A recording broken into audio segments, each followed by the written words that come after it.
இந்த வீடியோவை பார்த்து கொண்டிருக்கக்கூடிய நண்பர்கள், நீங்கள் யாரேனும் சாப்பிட்டு கொண்டிருந்தாலோ தண்ணீர் குடித்து கொண்டிருந்தாலோ தயவுசெய்து ஒன்று சாப்பிட்றது நிறுத்திட்டு பாருங்கள், இல்லைன்னா சாப்பிட்டு முடிச்ச அப்புறம் பாருங்கள். ஏன்னா உங்களுக்கு புறை ஏறதுக்கு வாய்ப்பு இருக்குது. சிரிச்சே புறை ஏறிடும். என்ன சார் அப்படின்னு கேட்டிங்கன்னா, அப்படி ஒரு காமெடியை நேற்று பாஜக நிர்வாகி நியூஸ் 18 தமிழ்நாடு விவாதத்தில் பண்ணார். நீங்கள் விவாதத்துக்கு வர்ற பாஜகக்காரங்க எல்லாருமே காமெடி தானே பண்ணுறாங்க, இதில் என்ன ஸ்பெஷல் அப்படின்னு நீங்கள் கேட்கலாம். ஒரு ஸ்பெஷல் ஐட்டம் இருக்குது. அதாவது வழக்கம் போல் பாஜகவினர் அளந்து விடுவார்கள் கதையை, அப்படி இப்படின்னு. நம்ம ஏதாவது ஆதாரம் கேட்டோம்னா என்ன ஆகும்னு உங்களுக்கு தெரியும். அந்த மாதிரி நேற்று பாஜக நிர்வாகி ஜி.கே. நாகராஜ் ஒரு கதையை அளந்து விட ஆரம்பித்த உடனே எல்லோரும் சுற்றி வளைச்சி பிடிச்சிட்டாங்க. நில்லு வா, என்னது கதை இது, ஆதாரம் இங்கே, ஆதாரம் எவிடன்ஸ் அப்படின்னு. யார்? தங்கை மதிவதனி. கேட்கணுமா? அடி எப்படி விழுன்னு உங்களுக்கே தெரியும். அந்த பக்கம் தம்பி சூர்யா கிருஷ்ணமூர்த்தி, ஆதாரங்களோடு தரவுகளோடு பேசக்கூடியவர், அவர் ஒரு பக்கம். அந்த பக்கம் ஐயா தராஷ் ஷாம், மூத்த பத்திரிகையாளர், அவர். இதுக்கெல்லாம் மேலே இவங்க கூட சேர்ந்து யார் பிடிச்சிக்கிட்டா, நெறியாளர் கார்த்திகை செல்வன். எல்லாரும் சேர்ந்து அதெல்லாம் இருக்கட்டும், நீங்கள் சொன்னதுக்கு ஆதாரத்தை கொடுங்கன்னு கேட்ட உடனே ஜி.கே. நாகராஜ் ஒன்று பண்ணார். அதுதான் காமெடியோட உச்சம். அதை பார்த்தா கண்டிப்பாக உங்களுக்கு சிரிப்பு வரும், சிரிப்போடு சேர்த்து டென்ஷனும் வரும். என்ன பண்ணார் ஐயா ஜி.கே. நாகராஜ், அதைத்தான் இந்த வீடியோவில் பார்க்க இருக்கின்றோம். அதோடு அம்பேத்கரை நாங்கள் எவ்வளோ மதிக்கிறோம் தெரியுமா அப்படின்னு இன்றைக்கி பாஜக கதை விட ஆரம்பிச்சிருக்கு. வகைத்தொகையாக மாட்டிக்கிட்டாங்க. இந்த விவாதம் அம்பேத்கரை பற்றி விவாதம். நேற்று நியூஸ் 18 நடந்த விவாதம், அம்பேத்கரை அமித்ஷா அவமதித்து விட்டார், இதான் விவாதம். ஆனால் நீங்கள் பாருங்கள் ஏங்க, நம்ம காலத்தில் நம்ம கண்ணு முன்னாடி நடந்ததே எப்படி மாற்றுறாங்கங்க. பச்சா போய் சொல்கிறாங்க. அமித்ஷா நாடாளுமன்றத்தில் நேற்று பேசுகிறார். எல்லா டிவிலையும் லைவு. எதை? பார்லிமெண்ட்டில் போகிற டிவியோட அந்த சோர்ஸு எல்லா சேனல்லையும் லைவ் போகுது. லைவில் பார்த்ததையே நேற்று சொல்கிறார் அமித்ஷா, அது ஆர்டிஃபிஷியல் இன்டெலிஜென்ஸ் பேச்சே அல்ல, மாற்றி விட்டாங்கிறார். இன்றைக்கி என்ன பண்ணுறாங்க, நாங்கள் அம்பேத்கரை எவ்வளோ மதித்தோம் தெரியுமாங்கிறாங்க. இவங்க அம்பேத்கரை மதித்த லட்சணம் என்னங்கிறதையும் ஆதாரத்தோடு தரப்போகிறேன். பாஜகவின் முகத்திரையை கிழிக்கிறோம். ஒன்று, ஆதாரம் கேட்டதால் தெரித்து ஓடினார் பாஜக நிர்வாகி. நியூஸ் 18 தமிழ்நாடு விவாதத்தில் நடந்தது என்ன, இது 2. இந்த 2 நம்ம இந்த வீடியோக்குள்ளே பேசலாம். அனைவருக்கும் வணக்கம். இது தமிழ் கேள்வி. மீண்டும் உங்களை சந்திப்பதில் மிக்க மகிழ்ச்சி. நான் செந்தில், இது செந்தில் வேல்வீச்சு. தமிழ் கேள்வியை மறக்காமல் சப்ஸ்கிரைப் செய்து பாருங்கள், உங்கள் பேராதரவை தாருங்கள். கோல்டு, சளி, அதனால் குரல் ஒரு மாதிரி இருக்குது, அட்ஜஸ்ட் பண்ணுங்கள். என்னென்னா, வழக்கம் போல் கதை அடிப்பாங்க, உங்களுக்கு தெரியும். நேற்று அப்படி ஒரு கதை அடிக்கிறார் ஜி.கே. நாகராஜ். விவாதம் அம்பேத்கரை பற்றி. அம்பேத்கரை அமித்ஷா அவமதித்தாரா இல்லையா, இதுதான் விவாதம். நம்மால் டக்குன்னு எங்கே போயிட்டார், பெரியாருக்கு போயிட்டார். பெரியார் என்ன சொன்னார் தெரியுமா? அவர் நிறைய சொல்லியிருக்காரு. உங்களுக்கு என்ன வேணும்? அவர் தலித் பெண்களை பற்றி என்ன சொன்னார் அப்படின்னு ஆரம்பித்தார். வழக்கம் போல் ஒரு பொய்யை கட்டவிழ்த்து விட்டார். கட்டவிழ்த்து விட்ட உடனே இந்த பக்கம் மதிவதனி, அந்த பக்கம் சூர்யா, எல்லோரும் பிடிச்சிக்கிட்டாங்க. ஆதாரம் எங்கே அப்படின்னு கேட்ட உடனே அவர் ஒரு ஆதாரத்தை சொல்கிறார். ஆதாரம் எங்கே சார் அப்படின்ன உடனே அவர் ஒரு ஆதாரத்தை சொல்கிறார். அந்த ஆதாரத்தை சொன்ன உடனே நெறியாளர் கார்த்திகை செல்வன் ஒன்று பண்ணார். அதுதான் அதை விட தரமான சம்பவம். நீங்கள் இவங்க என்ன கேட்டாங்க, நாகராஜ் என்ன பதில் சொன்னார், நெறியாளர் அதற்கு என்ன கேள்வி கேட்டாருங்கிறதுக்குல அதை பாருங்கள், அப்புறம் நான் பேசுகிறேன். பரட்சி புரட்சி எல்லாம் ரவிக்கே போட ஆரம்பிச்சுட்டா, அதனால துணி விலை உயர்ந்து போச்சு. எந்த வருஷத்துல என்னைக்கு வந்து சொல்லுங்க, நம்ம அதையும் எடுத்து கொடுத்துருங்க. 1962 பேசப்பட்டதாக கருணாநிதி முரசொலி இல்ல 62 அது காட்டுனே வந்திருக்கு. இல்ல சார், 62ல 365 நாள் இருக்கு சார். என்னைக்குன்னு சொன்னீங்கன்னா நம்ம வெரிஃபை பண்ண ஈஸியா இருக்கும். பார்த்துட்டீங்களா என்ன சொன்னாரு? முரசொலியில் கார்ட்டூன் வந்தது அப்படின்னார். அதுக்கு ஒரு வருஷத்தை சொன்னார். அதுக்குத்தான் நெறியாளர் கார்த்திகை செல்வன் ஒரு கேள்வி கேட்டார். ஐயா, வருஷத்தில் 365 நாள் இருக்குது, நீங்கள் சொன்ன அந்த ஆண்டு எந்த தேதியில் முரசொலியில் அது வந்துச்சு சொல்லுங்கள் அப்படின்னு. உடனே இப்படிலாம் கேட்டால் நான் என்ன பதில் சொல்கிறது? என்கிட்ட இவ்வளோ தான் இருக்குது. அவர் சொல்லிட்டார், என்கிட்ட இருக்கிற டேட்டாலாம் இதாங்க இருக்குது அப்படின்னு ஜி.கே. நாகராஜ். ஆனால் நான் சொல்கிறேன், அன்பு தங்கை மதிவதனி, பாவம். இது ஒரு மனுஷன், பெரிய மனுஷன், வயசில் பெரியவர், இப்படியா பேசுகிறது விவாதத்தில்? இது டக்குன்னு மதிவதனி அந்த வார்த்தையை பயன்படுத்தியிருக்க கூடாதுங்கிறது என்னுடைய தாழ்மையான கருத்து. என்ன பண்ணிட்டாங்க, நீங்களே பாருங்களேன். ஜூன் மாசம் இந்த தேதியில முரசல் இருக்குன்னு சொன்னீங்கன்னா நம்ம எவிடன்ஸா அவங்கள வந்து ப்ரூவ் பண்ணலாம். அந்த வாட்ஸ்அப் செய்தியில அவ்வளவுதான் சார் இது வந்து முரசொலியில இருந்து எடுத்த பேப்பர் தான். நாங்க எடுத்து டேட்டா பேப்பர்ல அந்த செய்தியை கட் பண்ணி எடுக்கக்கூடிய இடத்துக்கு வந்தா தேதியும் கட்டாயம் கிடைக்கும் சார். பாத்தீங்களா என்ன சொல்றாங்க மதிவதனி? அவருக்கு வாட்ஸ்அப்ல அவ்வளவுதாங்க வந்திருக்கும். என்னங்க இது? ஏங்க பாஜக காரங்க வாட்ஸ்அப் யூனிவர்சிட்டி தான் நடத்திட்டு இருக்காங்க. வாட்ஸ்அப்பில் வரதை வச்சு தான் கதை எழுந்து பொழைச்சிக்கிட்டு இருக்காங்கிறது உண்மை. அதை பொது வெளியில் எப்படி போட்டு உடைச்சா அவருக்கு வாட்ஸ்அப்பில் என்ன வதந்தி வந்துச்சோ அதை வந்து இங்கே என்ன செய்கிறாரு, பேசுகிறார். இவ்வளோ தான் அவருக்கு வாட்ஸ்அப்பில் வந்திருக்கும். ஆதாரம்லாம் இல்லை. ஆதாரம் இருந்தால் ஆதாரத்தோட பேசுவார்ல அப்படின்னு சொன்ன உடனே கோவம் வந்துடுச்சு ஜி.கே. நாகராஜுக்கு. டக்குன்னு இதோ தருகிறேன் ஆதாரத்தை அப்படின்னு என்ன பண்ணார், விடுதலை பத்திரிகையில் வந்ததுன்னு எடுத்தார். எது முதல்ல என்ன சொன்னார், முரசொலி. இப்போ எங்கே போயிட்டார், விடுதலை பத்திரிகை. டேட்டோட கேட்குறீங்கள, டேட்டோட சொல்கிறேன் அப்படின்னு ஒரு டேட்டையும் சொல்லி விடுதலை பத்திரிகையில் வந்ததுன்னு ஒன்று சொன்னார். இப்போ நீங்கள் அதை பாருங்கள்.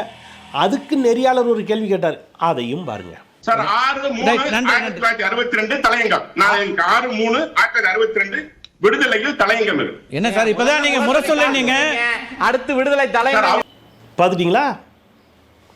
நெறியாளர் என்ன கேட்டார், முதல்ல முரசொலி சொன்னீங்க, இப்போ விடுதலை சொல்கிறீங்க. இந்த ரெண்டில் எது உண்மை தெரியாது. ஏன்னா அப்படி ஒரு ஆதாரமே இல்லை. பதில் இருந்தால் தானே வரும். இல்லாததை தேடினால் எவ்வளவு தூரம் பச்சையாக பொய் சொல்லுகிறார்கள். அவர் என்ன பொய் சொன்னார்னா என்ன பிரச்சனைனாங்க, பெரியார் சொன்னாராம், தலித் பெண்கள் ஜாக்கெட் அணியை தொடங்கி விட்டார்கள், அதனால்தான் துணி விலை உயர்ந்துடுச்சுன்னு பெரியார் சொல்லிட்டாருன்னு சொல்லி ஒரு பொய்யான செய்தியை காலங்காலமாக ஊடக விவாதங்களில் பேசுகிறார்கள். பெரியாரே இதற்கு மறுப்பு கொடுத்துருக்காரு. நான் பேசியதை திரித்தும் பழித்தும் சொல்லுகிறார்கள். பெரியாரே சொல்கிறாரு, நான் என்ன சொன்னேன், ஒடுக்கப்பட்டவர்கள் ஜாக்கெட் கூட அணியக்கூடாது என்று சொல்லி கொடுமைப்படுத்தியது இந்த சமூகம், ஆரிய சமூகம் இல்லையா, அது இன்றைக்கு உடைந்திருக்கிறது என்று நான் சொன்னேன். உண்மை தானே? ஜாக்கெட் போடக்கூட நீங்கள் அனுமதிக்கல. அது அவர் பேசினார், சுட்டி காட்டுகிறார். இன்றைக்கு ஒடுக்கப்பட்ட பெண்களும் சமூகத்தின் விளிம்பிலையில் இருக்கக்கூடியவர்களும் கூட என்ன செய்கிறார்கள், சுயமரியாதையோடு ஒரு இடத்துக்கு நகர்கிறார்கள் என்று அவர் சொல்லி அவர்களோடு நின்று போராடி அவர்களுக்காக பேசியது. அதை அப்படியே டைவர்ட் பண்ணி விட்டு ஆதாரம் இருக்கணும்ல அப்படின்னா சரி, இப்போ ஆதாரத்தோடு தான் எல்லாத்தையும் பேசணும்னு நீங்கள் சொல்கிறீங்களா சார் பாஜக காரங்களுக்கு? இப்போ இதில் மாட்டிக்கிட்டார். அப்போ பாஜக அம்பேத்கரை தொடர்ந்து அவமதித்தது அப்படின்னு ஒரு குற்றச்சாட்டை வைக்கிறேன். இப்போ நான் இதுக்கு ஆதாரத்தை நான் தரணும் இல்லை. இப்போ நம்ம ஆதாரத்தோடய பேசுவோம், அவங்கக்கிட்ட ஆதாரம் இல்லை. நான் எப்பொழுதும் ஆதாரத்தோடு பேசுவோன்னு உங்களுக்கு தெரியும், தமிழ் கேள்வி பார்ப்பவர்களுக்கு. இப்போ நான் ஆதாரங்களோடையே தர்றேன். பாஜக எல்லா காலங்களிலும் அண்ணல் அம்பேத்கரை அவமரியாதை தான் செய்திருக்கிறது. எப்பெல்லாம் நான் சொல்கிறேன். ஹிந்து கோட் பில் கொண்டு வருகிறார் அம்பேத்கர். ஹிந்து கோட் பில் கொண்டு வந்த உடனே அதற்கு இந்தியா முழுவதும் கடும் எதிர்ப்பை ஏற்படுத்தி எல்லாம் இந்த ஆர்எஸ்எஸ் கூட்டம், ஆர்எஸ்எஸ், ஹிந்து மகாசபா, இந்த கூட்டம் இருக்குல்ல, ஹிந்துத்துவ அமைப்புகள், இதெல்லாம் அம்பேத்கருக்கு எதிராக ஒரு பெரும் போராட்டத்தை பண்ணுறாங்க. அதுக்கு என்ன பேர் வச்சாங்க தெரியுமா இவங்க? All India anti Hindu code bill committee. அகில இந்திய அளவில் அதை ஹிந்து கோட் பில்னு சொல்லலை, ஆன்டி ஹிந்துன்னு சொன்னாங்க. இன்றைக்கி ஆன்டி இண்டியன் ஹெச் ராஜா சொல்கிறார்ல, இந்த anti Hindu code bill committee had been formed. இது வந்து ராமச்சந்திரா குஹா அவருடைய புத்தகங்களில் இதெல்லாம் குறிப்பிட்றார். ராமச்சந்திர குஹா ஒரு பெரிய தரவுகளோடு எழுதக்கூடிய ஒரு எழுத்தாளர். அவர் சொல்கிறார் என்ன நடந்துச்சு அப்படின்னு சொல்லி. இப்படி ஒரு ஒரு ஒரு கமிட்டியை ஃபார்ம் பண்ணி இந்த கமிட்டிக்கு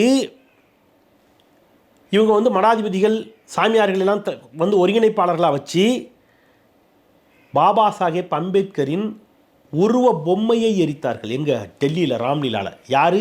ஆர்எஸ்எஸ். நான் சொல்கிறேன், டேட்டோடய சொல்கிறேன். The influential Shankaracharya of Dwarka issued an encyclical against the proposed code. இதுக்கு எதிராக அவர் என்ன செய்கிறார், ஒரு கலைக்கலைஞர் மாதிரி ஒன்று, ஹிந்து மதம்னா என்ன அதெல்லாம் வந்து அவர் என்ன செய்கிறாரு, இஷ்யூ பண்ணுறாரு. இது வந்து நீங்கள் வந்து இது வந்து எங்கள் மதத்துக்கு எதிரானது. நீங்கள் என்ன ஹிந்து கோட் பில்ங்கிறது வேறு ஒன்றும் இல்லை. ஹிந்து மதத்தில் இருக்கக்கூடிய பெண்களுக்கு சொத்தில் உரிமை உண்டு, அப்பா சொத்தில்.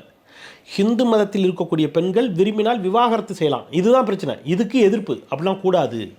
அது எப்படி பெண்களுக்கு எப்படி நீங்கள் விவாகரத்து உரிமையை கொடுப்பீங்க? இன்றைக்கி கேட்கும்போது உங்களுக்கு இது என்ன சார் இப்படிலாமா பண்ணாங்கன்னு தோணும். இதெல்லாம் நடந்துச்சு இந்தியாவில்.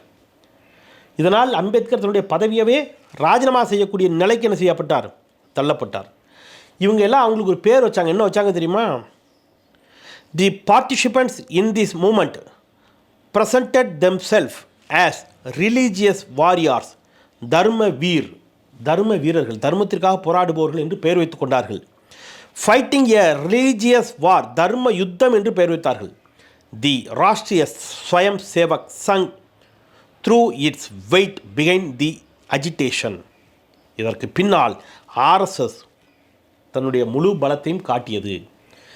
1949 December 11 RSS organised a public meeting at the Ram Lila grounds in Delhi.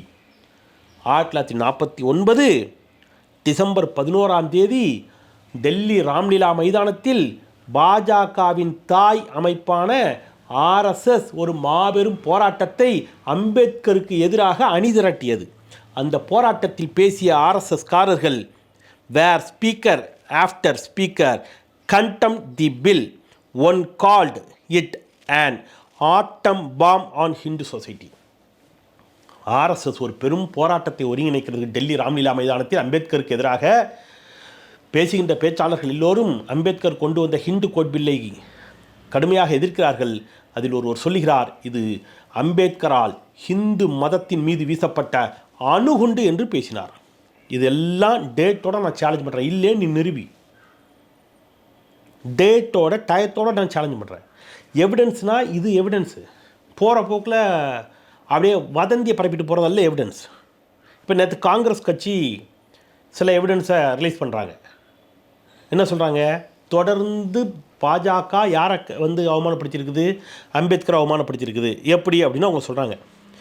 The Congress claim that in 1949 when the Hindu Code Bill was being formulated, the RSS banned effigies of Dr. Ambedkar at Delhi's Ram Leela Maidan. நான் சொன்னேன் இல்லையா, அம்பேத்கருடைய உருவ பொம்மைகள் எரிக்கப்பட்டன. அம்பேத்கருடைய உருவ பொம்மைகளை இவர்கள் எரித்தார்கள். The oldest party also alleged that the Organiser magazine insulted doctor Ambedkar by comparing him with Lilliput. ஆர்கனைசர்னு ஒரு பத்திரிக்கை, ஆர்எஸ்எஸோட பத்திரிக்கை, ஆர்எஸ்எஸ் ஆதரவாளர்களால் ஒருங்கிணைக்கப்பட்ட பத்திரிக்கை. அந்த பத்திரிகை அம்பேத்கரை லில்லிபுட் என்று சொல்லி கொச்சைப்படுத்தியது என்று டேட்டோட சொல்கிறாங்க. பதிலுக்கு அவங்கக்கிட்ட in the November 30, 1949 issue of Organiser it was written. 1949 நவம்பர் 30 ஆர்கனைசர் பத்திரிகை எழுதுகிறது, the worst thing about Indians new constitution is that it has nothing Indian in it. India தொடர்பாக இந்திய சட்டங்கள், இந்திய மரபுன்னு அதில் எதுவுமே இல்லை. The constitution makers have included elements from British, American, Canadian, Swiss and several other constitution. மேலை நாடுகளிலிருந்து சட்டங்களை எடுத்திருக்கிறார்கள். The laws in the Manusmriti are still admired worldwide today for promoting obedience and conformity. Manusmriti எவ்வளோ சூப்பருங்க. அதிலிருந்து எடுத்து நீங்கள் சட்டத்தை இயற்றியிருக்க வேண்டும் அம்பேத்கர். ஆனால் அம்பேத்கர் மனுஸ்மிருதியிலிருந்து சட்டத்தை இயற்றவில்லை, மனுஸ்மிருதியிலிருந்து அவர் எடுத்துக்கொள்ளவில்லை அப்படின்னு. அப்போ இது இன்னைக்கு நேற்று போராட்டம் இல்லைங்க, இது நீண்ட நெடுங்கால போராட்டம். ஆர்கனைசர் பத்திரிகை எழுதுகிறது, மனுஸ்மிருதியில் இருந்து ஏன் அம்பேத்கர் சட்டத்தை எடுக்கவில்லை? மனுஸ்மிருதியிலேருந்து எடுத்தால் என்ன செய்யணும்? மனுஸ்மிருதி என்ன சொல்லுகிறது? சூத்திரன் படித்தால் அவன் காதில் ஈயத்தை காய்ச்சி ஊற்றுங்குது மனுஸ்மிருதி. அப்படின்னா நீங்களும் நானும் படிச்சிருக்க முடியாது. அதைத்தான் சட்டமாக்கணும்னு சொன்னாங்க. யார்? ஆர்எஸ்எஸ். இதுதான் சட்டமாக்கணும். பெண்கள் உடன்கட்டை ஏறணும் கணவனை இழந்தால். கணவனை இழந்த பெண்கள் மொட்டை அடிக்கப்பட்டு வீடுகளுக்குள் வைக்கப்படணும். பெண்களுக்கு குழந்தையாக இருக்கின்ற பொழுதே திருமணம் செஞ்சு வைக்கணும். இதெல்லாம் தான் அவங்க சொன்ன மனுஸ்மிருதி. அதெல்லாம் முடியாது. 18 வயதுக்கு மேல் திருமண வயது, பெண்களுக்கு சொத்தில் சம உரிமை, பெண்களுக்கு விவாகரத்து உரிமை, இதெல்லாம் சட்டமாக்கப்பட்டுச்சு. இது எல்லாத்தையும் யார் எதிர்க்கிறா?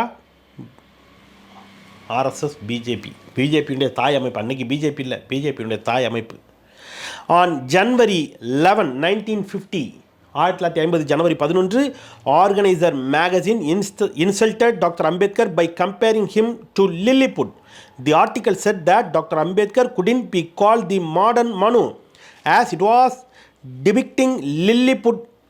நீங்கள் இது இவ்வளோ ஆதாரங்களுக்கு பிறகும் நீங்கள் வந்து பாஜகவும் ஆர்எஸ்எஸும் அம்பேத்கரை கொண்டாடுவது போல் நடிக்குது அப்படின்னு சொன்னால், கோல்வால்கர் ஆர்எஸ்எஸோட 2வது குரு அவர் சொல்கிறார், இந்த சட்டம் வந்து எதுலேருந்து எடுத்திருக்கு, நம்ம நாட்டில் இருக்கக்கூடிய மனுஸ்மிருத்திலேருந்து எடுக்க வேண்டாமான்னு கேட்குறாரு. இந்த ஆர்கனைசர் பத்திரிகை யார் ஆரம்பித்தான்னு உங்களுக்கு சொல்லணும்ல. ஏன்னா நான் ஆர்கனைசர்னு சொல்லிட்டு போனோன்னே நீங்கள் ஏதோ ஒரு பத்திரிகை வச்சு சொல்லிகிட்டு இருக்கேன்னு நினச்சிடக்கூடாது. ஆர்கனைசர் பத்திரிகை யாரால் ஆரம்பிக்கப்பட்டது அப்படின்னா நீங்கள் கூகுள் அடித்தா வரும் ஆர்கனைசர் மேகசின் அப்படின்னு. Organiser is a mouthpiece of the Hindu nationalist, Hindutva சித்தாந்தவாதிகளின் mouthpiece and voluntary organisation Rashtriya Swayam Sevak Sangh. It was launched as a newspaper in 1947 in the weeks before the partition of India. இந்திய பிரிவினைக்கு சில வாரங்களுக்கு முன்பு தொடங்கப்பட்ட ஒரு பத்திரிகை. The newspaper has been edited by, இதான் ரொம்ப முக்கியம், கவனிச்சிங்க, இதான் ரொம்ப முக்கியம், என்னத்தையும் நான் வாசிச்சிருக்கேன்னு நினைக்காங்க, எல்லாம் ஆதாரம். The newspaper has been edited by AR Nair, KR Malkani, LK Advani. LK Advani இதனுடைய ஒரு என்னவா இருக்கார், ஒருங்கிணைப்பாளர். VP Bhatia, Seshadri Chari and doctor R Balashankar. இது வந்து எல்கே அத்வானியும் இதனுடைய ஒருங்கிணைப்பாளராக இருந்து தொடங்கப்பட்ட இந்த ஆர்கனைசர் பத்திரிகை அம்பேத்கரையும் அவர் இயற்றிய அரசியலமைப்பு சட்டத்தையும் எப்படிலாம் பேசியிருக்குங்கிறதுக்கான எவிடன்சஸை இவ்வளோத்தை நம்ம தந்திருக்கிறோம். இது இல்லாமல் இவர்கள் தொடர்ந்து என்ன செஞ்சுருக்கிறாங்க, அம்பேத்கரை எல்லா இடங்களிலும் கொச்சைப்படுத்தித்தான் வந்திருக்கிறார்கள். இப்போ வேறு வழி இல்லாமல் வாக்கு வங்கிக்காக இவர்கள் அம்பேத்கரை போற்றுவது மாதிரி நடித்தாங்க. ஆனால் ரொம்ப நாள் நடிக்க முடியல, உள்ளீடாக என்ன இருக்கோ அது வெளியில் வந்துடும். அது அமித்ஷா வாயால் நேற்று வெளியில் வந்து விட்டது. வெளியில் வந்த பிறகு இப்போ ஆர்டிஃபிஷியல் இன்டெலிஜென்ஸுங்கிறாரு, ஏமாற்றிட்டாங்கிறாரு. ஆனால் இன்றைக்கு இந்தியா முழுவதும் மிகப்பெரிய அளவில் போராட்டங்கள் வெடித்திருக்கின்றன. விடுதலை சிறுத்தைகள் கட்சியினர் ரயில் மறியல் போராட்டங்களை நடத்தியிருக்கிறார்கள். இன்று காலை திராவிட முன்னேற்றக் கழகத்தின் சார்பில் தமிழ்நாடு முழுவதும் மாபெரும் கண்டன ஆர்ப்பாட்டம் நடக்கிறது. நான் பேசுகிற இந்த நிமிடம் வரை நான் நல்லா செக் பண்ணிட்டேன். நேற்று ஜெயக்குமார் இதை கண்டித்திருக்கிறார் அஇஅதிமுகவின் சார்பில் செய்தியாளர்களிடம். எடப்பாடி கே பழனிசாமி தன்னுடைய கடுமையான கண்டனங்களை எந்த இடத்திலும் இந்த நிமிடம் வரை கொடுக்கல. அப்போ நீங்கள் யோசிச்சு பாருங்கள், மற்ற கட்சிகளே இங்கே இல்லையா? தேமுதிக ஏன் பேச மறுக்குது? டிடி தினம் ஏதாவது சொல்லியிருக்கிறாரா? யாரெல்லாம் இதை கண்டிச்சிருக்கிறாங்க? நீங்கள் சிந்திக்கணும் மக்கள். அப்போ இவ்வளவு தூரம் பாஜகவினுடைய நாடகம். ஆனால் ஊடக விவாதங்களில் போயிட்டு என்ன பண்ணுறாங்க, திசை மாற்றுவது, வேறு சொல்லி. இப்போ திசை மாற்றும் போது அவங்க ஆதாரத்தை கேட்ட உடனே தெரித்து ஓடுறது. நேற்று அந்த மாதிரி ஆதாரத்தை கேட்டு நெறியாளர், அதே மாதிரி அன்பு தங்கி மதிவதனி, அன்பு தம்பி சூர்யா கிருஷ்ணமூர்த்தி எல்லாரும் ஆதாரங்களோடு நெருக்கடி கொடுத்தவுடன் ஆதாரங்களை தர மறுத்து ஓடுகிறது இந்த பாஜக கூட்டம். இதை புரிஞ்சு கொள்ள வேண்டும் மக்கள். ஊடக விவாதங்களில் மாற்றுக்கருத்து கொண்டு பேச வரக்கூடிய நண்பர்கள், நீங்கள் மாற்றுக்கருத்து கூட வைக்கலாம், மடைமாற்றம் செய்யாதீர்கள். ஒரு டிபேட்டில் எதை பேசணுமோ அதை சரியாக ஆதாரங்களோடு பேச பழங்க, ஆதாரத்தோடு வாங்க. இதுபோல் கேள்விகளை கேட்பதால் இங்கே இருக்கக்கூடிய நெறியாளர்கள் மீது, சக பேனலிஸ்ட் மீது கோபம் வருது இவங்களுக்கு, பாஜகக்காரங்களுக்கு. உடனே என்ன செய்கிறாங்கன்னா, நெறியாளர்களை குறி வைக்கிறாங்க, அல்லது இந்த சக பேனலிஸ்ட்டை குறி வைக்கிறாங்க. இவங்கள கூப்பிடாதீங்க, அவங்கள கூப்பிடாதீங்கிறாங்க. அறிவார்ந்த விவாதத்திற்கு வக்கற்ற வகையற்ற இந்த பாஜக கூட்டம் அறிவார்ந்து பேசக்கூடியவர்களை கண்டு அஞ்சு நடுங்கி கொண்டிருக்கிறது. இந்த அச்சம்தான் அவர்கள் இந்த நாட்டின் மீது, இந்த நாட்டின் இறையாண்மை மீது, மதச்சார்பின்மை மீது அவர்களுக்கு என்ன மாதிரியான மதிப்பீடு இருக்கிறது என்பதற்கான சான்று என்பதை சொல்லி, மீண்டும் ஒரு முறை தமிழ் கேள்வியை சப்ஸ்கிரைப் செய்து பாருங்கள். உங்கள் பேராதரவை தாருங்கள் என்று அன்போடு கேட்டு விடைபெறுகின்றேன். குரலற்றவர்களின் குரலாய் நான் செந்தில். நன்றி.